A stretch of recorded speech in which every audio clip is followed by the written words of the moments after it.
Hello everyone and welcome back to DevPortal, your go-to channel for mastering tech concept. In our Linux tutorial series so far, we have understood that how we can work with files and directories, and also we saw that how we can sort and even search the data inside a file. In our today's video, we are going to discuss another important topic in Linux, which is file permissions. In this video, we will discuss what are the different types of permissions which are present in Linux and how Linux will decide that who can access any particular file. And we will also see that how we can see those permissions in our terminal. So let's start our today's video. So first let's discuss what are file permissions. So in Linux, every file and directory has some specific permission that will allow our system to control that who can read it, who can modify it, and even who can execute it. And this will make our system more secure. There are basically three types of permission which are present in Linux. One is read, which will refer as R. Then second is write, which will refer as W. And third is execute, which is refer as X.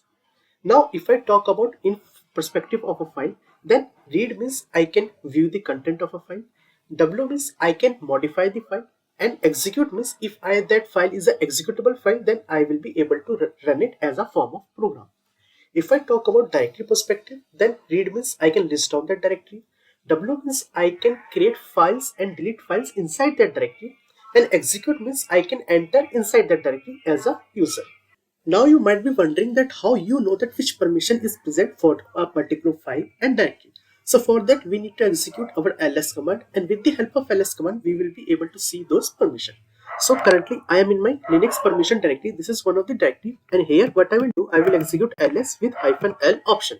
So what -l will do, it will list down all the content which is present inside this directory in form of a row with list format, and then it will also provide us the permissions as well with respective content.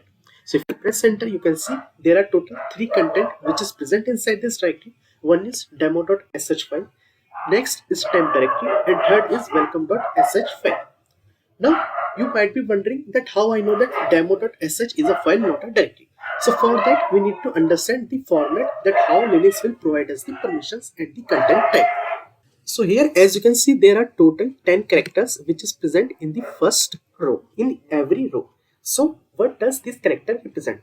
The first character represent either it will be a file or a directory. If it is a file, then it will refer as a hyphen symbol, and if it is a directory, then it will refer as a D symbol. So that by seeing this character, first character, you will be able to understand that particular thing is a file or a directory. Then the next 3 characters will represent the permission of the user. What does user means? The person, or you can say the user, who has the ownership of this file or a directory. Which means if I am the VBox user, if I log in with the VBox user, in that case I have the permission of read, write and execute for this demo.sh file. But on the other hand, if you see for the last file, which is welcome.sh, in that case I have the permission which is read and write but not execute. So the next 3 characters represent the permission of the user. User means the person who owns that particular file or a directory. Then the next 3 characters represent the permission of a group. Let's say you are the user, but there will be several other users which is present inside this Linux system. So how you will provide them the permission? So in that case, what we will do, we will create a group. For that, in that group we can add those particular user, and for the particular group we can assign some type of permission so that it will be applicable for all those users who are part of that group. So which means here VBox user is one owner of this file, and then VBox user is another group which is also created with the same name, where the permission is read, write but not execute if I talk about demo.sh. If I talk about temp, which is the directory, in that case that VBox user, which is the group I am talking about, is having read, write and execute permission as well. But if we talk about welcome.sh, then again it has only read, write permission, not execute permission. So till now we understood the first character represent the type, it is a directory or a file. Then the next 3 characters represent the permission of the user, or we can say the owner. Then the next 3 characters represent the permission of group, and the last 3 characters in this will represent the permission of other user. What other user means? Neither you are the owner, neither you are part of any group. In that case you will come into the third category, which is other, where we have only read permission for all 3 content which is present inside this directory. Either it will be demo.sh, temp directory, or a welcome.sh file. So this is how we can read the permission of a file or a directory. Now you might be wondering that why as a developer we need to understand these permissions. So let me give you an example. Suppose you are the user who has created some executable file. Now let's suppose if you don't have the executable permission, in that case if you try to execute that program, you will get permission denied error.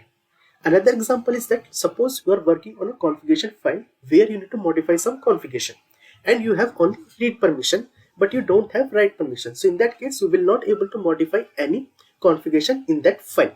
So that's why we need to understand that which user we are acting or we are presenting in our Linux system and which permission is present for that particular user for that particular directory or a file. Let me give you some examples here. So currently I am the VBox user. If I show you who am I, so it will show me the which user currently I logged in with. So here it is VBox user. You can see it here as well on the left side. So now I am the VBox user, and as we can see, VBox user has the ownership which is read, write, and execute, which means I can enter inside this temp directory. So let me show you. So if I do cd temp, I will be able to come inside this temp directory. Now let's suppose if same thing if I try to do with some other user. So let me go back to my previous directory, and if I do ls-l, you can see for temp for other user there is no executable permission, which means executable means I will not able to enter inside this directory if I am the other user. The last three permission is for other user. So let me open another terminal side by side, and here what I will do, I will switch to some other user. So I will do su, and dev portal is another user which I have created here. So I just need to provide the password of dev portal, and now you can see here dev portal is coming. If I do who am I here, who am I, so you can see dev portal is coming, which means now in this terminal I am the user who has dev portal. You can say I am the user of a dev portal X with dev portal access. Now if I do ls-l, so you can see the list is coming where I have the read permission, so that I will be able to list down this directory. But if I try to go inside this directory, I will get the permission denied error.